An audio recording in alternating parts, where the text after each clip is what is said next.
Welcome back to Niger News Briefcase. If you love this country and you care about the direction Nigeria is heading, you need to sit down, shut the door, and listen to me very carefully for the next few minutes. Because what has just come out of the presidential villa in Abuja is not just shocking, it is a direct slap in the face to over 200 million Nigerians who are fighting for survival every single day.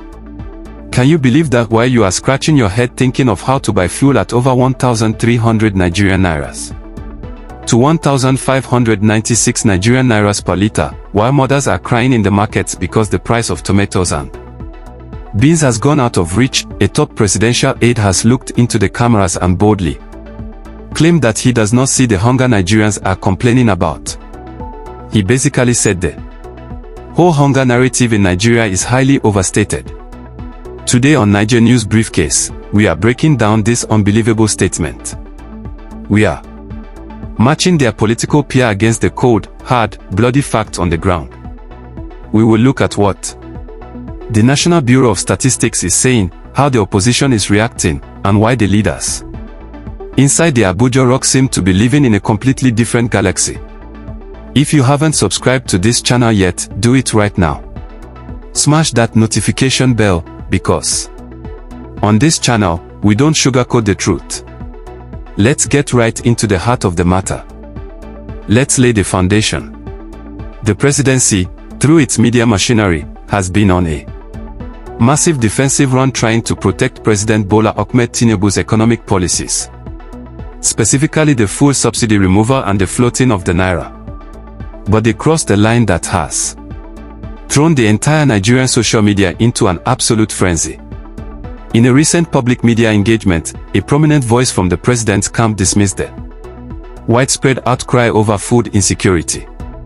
The statement implied that the media and the opposition are weaponizing fear, exaggerating the level of poverty, and creating a fake narrative of starvation.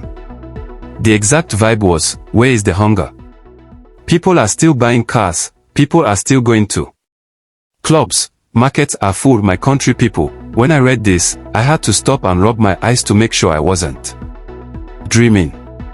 Is this gaslighting at the highest level, or are they genuinely detached from reality? 2.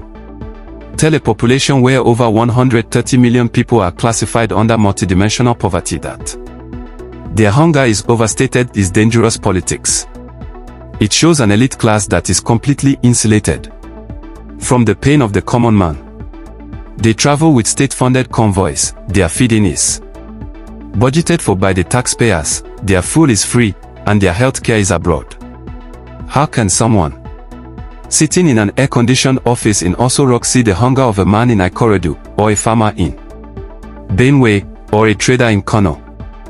Now, let's leave emotions aside and talk facts. Because figures don't lie, even if politicians do. Let's look at the data from the National Bureau of Statistics and the current market realities as of this June 2026. Let's start with fuel. The average price of petrol in this country has surged to an unimaginable average of 1,596 Nigerian nairas per litre in multiple regions. In some states, it's even higher. Think about the mathematics of that. If you drive a small car with a 50-litre tank, you now need close to 80,000 Nigerian nairas just to fill your tank once. How much is the minimum wage again? Even with the adjusted minimum wage agreements, a worker's entire monthly salary can barely fill a car tank twice.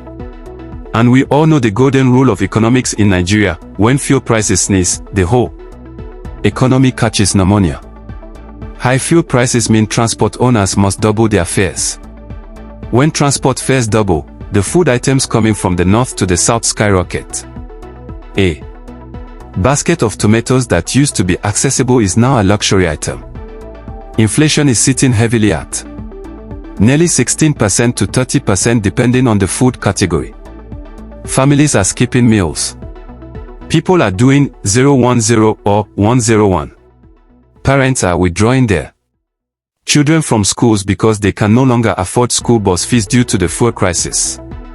Yet, the official narrative from the top is that the hunger is just a media creation.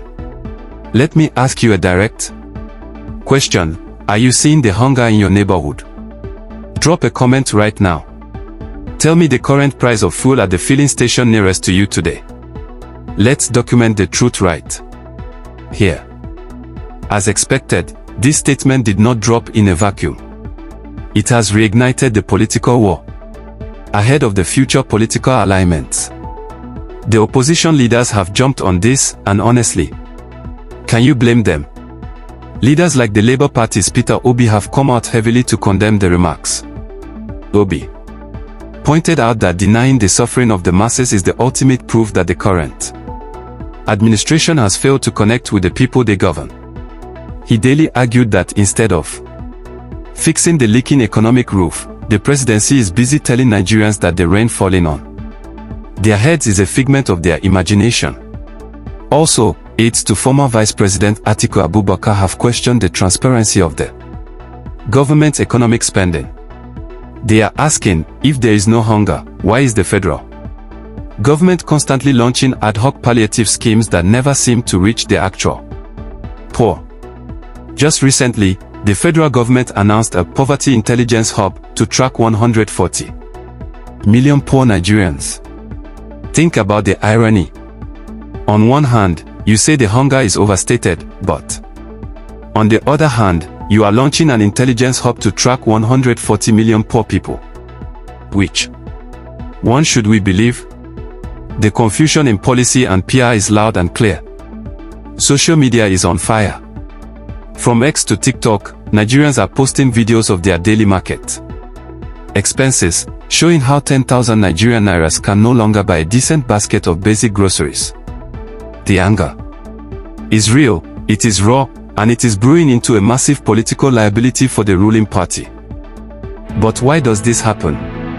Why do Nigerian leaders always enter a bubble the moment they get into power? It's simple, the feedback loop is broken. When a president is surrounded only by sycophants, people whose only job is to say yes, sir, you are doing wonderful, sir, the leader loses touch with the streets. When your advisors tell you that the protests, the complaints, and the cries on social media are just sponsored by political enemies, you start believing your own propaganda. History has shown us that the most dangerous thing a government can do during an economic crisis is to invalidate the pain of the citizens. When people are hungry and you tell them they are lying, you are not solving the problem, you are just packing gunpowder into a barrel and waiting for a spark. The government needs to stop the defensive PR. They need to accept that their policies, while intended to restructure the economy long-term, are causing immediate, devastating damage to the middle and lower classes today. They need to come out with humility, address the nation honestly, and provide real, measurable economic relief, not dismissive statements that mock the struggle of hardworking citizens. My people, Nigeria is a great country, and the resilience of the Nigerian person is unmatched. We survive what would break other nations. But resilience should not be taken for foolishness. What do you make of the presidency's claim that hunger is overstated in Nigeria? Do you think the advisors are deliberately hiding the truth from President Tinubu, or is it a deliberate political strategy to save face? Let's turn the comment section into a town hall meeting.